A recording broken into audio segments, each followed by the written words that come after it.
Hi, and welcome back to the Sugar Hero channel. I'm Elizabeth LeBeau, and today I'm going to show you how to make my favorite chocolate spread. This is so good, you're going to want to lick the knife clean. This is nut-free, and I'll also show you how to adapt it if you want to make it dairy-free or with sugar substitutes. Here's how you do it. Start by chopping up 4 ounces of dark chocolate. A deep bittersweet chocolate works well here, and it helps keep the chocolate spread from becoming too sweet. Chop it into small pieces so it melts evenly, then put it to the side for a minute. In a small saucepan, combine 2 ounces or 1/4 cup of water, 3½ ounces or 1/2 cup of granulated sugar, 1 tablespoon unsweetened cocoa powder, and 1/8 teaspoon salt. Place the pan over medium heat and stir as the sugar and cocoa powder dissolve. Continue heating and stirring until the chocolate mixture just starts to bubble and boil.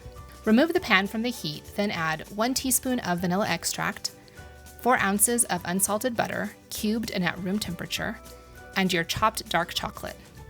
Whisk everything together until the butter and the chocolate melt and everything is completely shiny and smooth. When it's freshly made, this chocolate spread will have a thin consistency similar to fudge sauce or caramel sauce. Pour the spread into a 12 or 16 ounce jar or another container with a lid. Press a layer of cling wrap directly on top of the chocolate to prevent a skin from forming. Put a lid on the jar and refrigerate it until it's completely cool. Once the spread has chilled, it will be thick and spreadable with a consistency similar to peanut butter or Nutella. If you find that it's too cold to spread easily, let it sit at room temperature for a few minutes until it softens a bit. This chocolate spread saves really well, so you can store it in the refrigerator for up to a month. So let's talk variations and the ways you can customize this. One question I get a lot is if this can be made without dairy products, and the answer is yes. To make this spread dairy-free, you'll want to use coconut oil instead of butter. You should use the same amount, which is 4 ounces, and there's no need to melt it first, just add it as is. You'll also want to make sure the chocolate you use is dairy-free. Most dark chocolates are already, but just double check that yours is free of any dairy products. The coconut oil version is extremely similar in taste and texture. If you use regular coconut oil, it will have a slight coconut flavor, which I think is really delicious. But if you don't want that, you can use extra virgin coconut oil, which has a neutral flavor and it shouldn't give you that subtle coconut taste. The other frequent question I get is about making this sugar-free. And yes, you totally can. You'll want to be sure you use a sugar-free chocolate like Lily's brand and use a 1-to-1 sugar replacement product.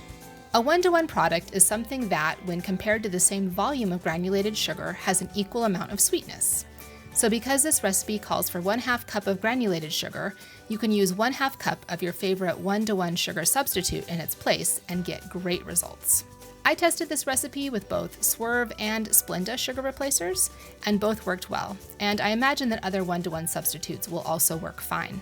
So much of this is personal preference, and I encourage you to experiment a bit to find the one that you like the best. No matter which version of this spread you make, it's really versatile and delicious. My family enjoys it on toast, sandwiches, pancakes, honestly just about anything. You can also use it as a chocolate dip. It's excellent with graham crackers, cookies, marshmallows, and fresh fruit. Thank you so much for watching. Don't forget to like and subscribe for more fun dessert recipes. Happy eating!